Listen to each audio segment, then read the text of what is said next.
मैं आपसे कह रहा हूँ आप पत्रकार साथी नहीं कोई ये परिवार अगर पढ़ेगा लिखेगा जो पढ़ाई करना चाहेगा जो मदद करेगा मैं करूंगा मदद। यूपी में इस परिवार की हम मदद करेंगे और मैं सरकार से कहूंगा कि अगर वो सरकार मदद करती है तो दोनों परिवार की मदद करें। सर जो इंडिया गठबंधन में मध्य प्रदेश में समाजवादी कांग्रेस सरकार की तरफ से ये कहा जा रहा है कि न्याय हो रहा है, मगर यहाँ साफ साफ दिख रहा है जातिवाद हो रहा है। इसको किस तरीके से देखते हैं? सबका विकास, इसीलिए मैंने कहा देखिए योगी की सबसे बड़ी परिभाषा यही है जो दूसरे का दुख अपना दुख समझे। मुख्यमंत्री जी को किसी के साथ भेदभाव नहीं करना चाहिए अगर वो मुख्यमंत्री उत्तर प्रदेश के हैं, और किसी भी घटना से राजनीतिक लाभ नहीं लेना चाहिए।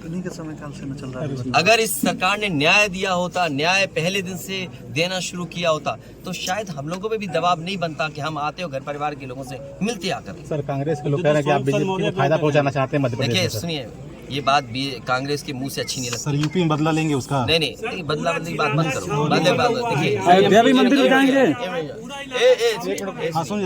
ये विषय इसलिए मैं नहीं उठाना चाहता हूँ कि ये हमारे लिए देवरिया कांड बड़ा विषय है और न्याय में संतुलन हो, न्याय में संतुलन हो ये सरकार की जिम्मेदारी है। देवरिया कांड मैंने पहले से कहा ये समाज के लिए और मनोविज्ञान के लिए ये बड़ी चीज है कि आप समझें कि अगर एक परिवार के साथ घटना होती है तो दूसरे परिवार का मनोविज्ञान क्या होता होगा। और ये डीएम ने खुद कहा कि ये रिटेलिएशन में घटना हुई है और फिर शासन प्रशासन के लिए और न्याय के लिए ये बड़ी जिम्मेदारी है। और दूसरी तरफ से कोई यहाँ का है कोई वहाँ का है, न जाने कहाँ के से लोग हैं उनके नाम डलवा दिए। क्या आपने नाम नहीं डाले उनके गलत? जो यहाँ गाँव में रहने वाले लोग हैं, निर्दोष लोग हैं, क्या उनके नाम नहीं डाल दिए आपने? अभी महिलाएं मिली उनके परिवार की, क्या उनके पतियों का क्या दोष था या उनके रिश्तेदारों का क्या दोष था? अगर कोई रिश्तेदार दूसरी जगह रह रहा है वहां भी पुलिस जाकर के तांडव मचा रही है, आतंक मचा रही है। क्या ये जनता को नहीं दिखाई दे रहा? और फिर जब चुनाव होता है तो आप दूसरे तरह की पुलिस लगाते हो। ये घटना आ गई तो आप दूसरे तरह की पुलिस लगाते हो। क्या हमें आंखों से नहीं दिखाई दे रहा आपकी नीयत? जी मासूम बच्चों की जो हत्या हुई उस पर क्या कहना है? क्या मामूली बात है? आज तक पता नहीं है कि घटना कैसे हुई। पहली प्रेम यादव को किसने बुलाया? प्रेम यादव वहाँ कैसे पहुंच गए मोटरसाइकिल से? उन्होंने कभी जमीन ली, उनका भाई बेच रहा है। अब परिवार की बातें क्या मैं बोलूंगा जो मैं जानता हूँ या आप जो जानते हैं? जो आप जानते हैं विवाद आपके ही शासनकाल से चला आ रहा है। अगर जमीन बेच मुख्यमंत्री जी एक भाई ने बेच दी जमीन, इन बातों को मैं कहूँ क्या वो परिवार अपने भाइयों के साथ कैसा व्यवहार करता था? ये बातें मैं कहूँगा क्या? ये सब आप जानते हो। इसलिए मैं आपसे भी उम्मीद करता हूँ लोकतंत्र तभी मजबूत होगा जब न्याय मिलेगा। और न्याय की भावना होती सरकार की तो खेतों में इतना कार्यकर्ता नेता नहीं दिखाई देता। कोई बात नहीं, देखिए मेरी जिम्मेदारी ये है। देखिए मैं जानता हूँ और ये बात आप भी जानते हो। और जब मैं पहुंचा हूँ तो मैंने वो बाइट भी सुनी है, एक चैनल के माध्यम से कुछ खबर आई, हालांकि मैं सिग्नल या उसके नेटवर्क ना आने की वजह से मैं नहीं सुन पाया। जो बात मुझे समझ में आई कि वो परिवार नहीं मिलना चाहता। ये उसकी भावना है और उसको उसकी बेटे की भावना नहीं हो सकता हो।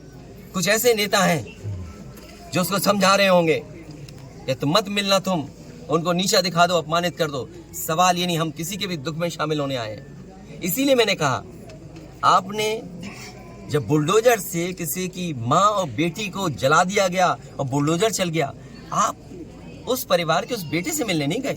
उस बेटे को इस सरकार ने ठंड में नंगा किया था। अरे हम तो कहते हैं उस बेटे से तुम क्यों नहीं गला मिलते हो जाकर के? क्यों नहीं मिलती जाके सरकार? यूपी में बीजेपी मैं आर्थिक सहयोग इस परिवार की भी, और अगर वो परिवार कहेगा तो मैं उस परिवार की भी मदद करूंगा। जमीन का विवाद आपके समय काल से ही चला आ रहा है। को मैं मानता हूँ डीएम ने जो बात कही कि रिटेलिएशन में वो घटना हुई और उस समय किसके मन में किसके दिमाग में क्या था, किस वजह से अंधकार छा गया और फिर उस घटना की वजह से घटना हुई है। और घटना वो भी गलत है, घटना ये भी गलत है। अगर ये सवाल आप पूछते हो मासूमों के लिए, मासूमों की कभी जान नहीं जाती अगर प्रेम यादव की जान न गई होती तो। सरकारी जमीनों पर कब्जे आप ही के नहीं जाती तो किसी मासूम किसी की जान नहीं जाती। आखिरकार सरकार क्यों इस बात को छुपाना चाहती है कि प्रेम यादव को बुला करके मारा और किसने मारा, धारदार से कैसे मारा? और यही नहीं, आप बताइए सुल्तानपुर में क्या एक ब्राह्मण डॉक्टर को ड्रिल से नहीं मार दिया? ड्रिल से, क्या ड्रिल से नहीं मारा? क्या उनके परिवार के बच्चों को आपने गले लगाया? क्या उनके परिवार के सदस्य अस्पताल मिलने गए? क्या आपने सोशल मीडिया के लिए वो तस्वीरें खिंचवाई कि उनसे गले मिलते हुए तस्वीर खिंचा लें? मैं जानता हूँ दुख किसी के जाने का, किसी के खोने का। आज हम जरूर इस परिवार के साथ हैं या और लोग हैं, लेकिन जब वो अकेले बैठेंगे, कभी याद आएगी उनके परिवार के सदस्य की, तो उन पर क्या गुजरेगी सोचिए आप। रखते हैं, कानून को समझते हैं, क्योंकि इतना अनुभव आपको हो गया है घटनाओं को देखते हुए और अधिकारियों से बात करते हुए, आप समझते होंगे। सोचिए, परिवार एफआईआर नहीं लिखा पा रहा है, क्या उसकी पत्नी की एफआईआर नहीं लिखनी चाहिए थी? और सो मोटो लेकर के स्वयं सरकार को या निष्पक्ष होकर के क्या पहली घटना पे एफआईआर नहीं दर्ज होनी थी?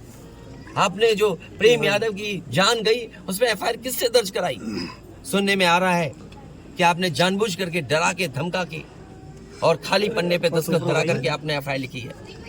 और एफआईआर ऐसी लिखी है कि वो एफआईआर टिक ही नहीं सकती। का नहीं है, सवाल आपकी नीयत का है। और आपने अपने फैसले में ये स्वीकार कर लिया है कि आपके अधिकारी गलत थे और गलत अधिकारियों नगर नहीं थे वो अधिकारी गलत। तो बताइए, आपको 20 अधिकारियों को सस्पेंड करना पड़ा, जो अधिकारी यहाँ रह भी नहीं रहे, कभी नौकरी किए थे। आपने बड़े अधिकारी क्यों छोड़ दिया? आपने क्या उनकी जिम्मेदारी नहीं बनती? अगर आपको ये महसूस हो रहा था कि छोटे अधिकारियों के कारण ही ये जमीन इस तरह के विवाद बढ़ा है, तो आपने बड़े अधिकारियों को क्यों छोड़ दिया? आपकी जीरो टॉलरेंस की पॉलिसी कहां चली गई? और फिर आप इस घटना से राजनीतिक लाभ लेना चाहते हो? आप किस जाति बिरादरी का है? दूसरा समुदाय किस जाति बिरादरी का है? सबसे बड़ा सवाल है, इस सरकार में इन लोगों की जान गई है और आपकी जीरो टॉलरेंस की पॉलिसी से उन परिवारों के सदस्यों की जान नहीं आने वाली। और ये जो डर दिखा करके आप डरना चाहते हो, जब जनता खड़ी हो जाती है, जनता की ताकत के सामने सरकार की ताकत टिक नहीं सकती। सरकार की ताकत कुछ भी नहीं है जनता की ताकत के सामने। आज इस परिवार के और सदस्यों पे आप अन्याय कर रहे हैं। एफआईआर लिखने का तरीका क्या उंगली नहीं उठाता? और मैं तो पत्रकार साथियों से कहूंगा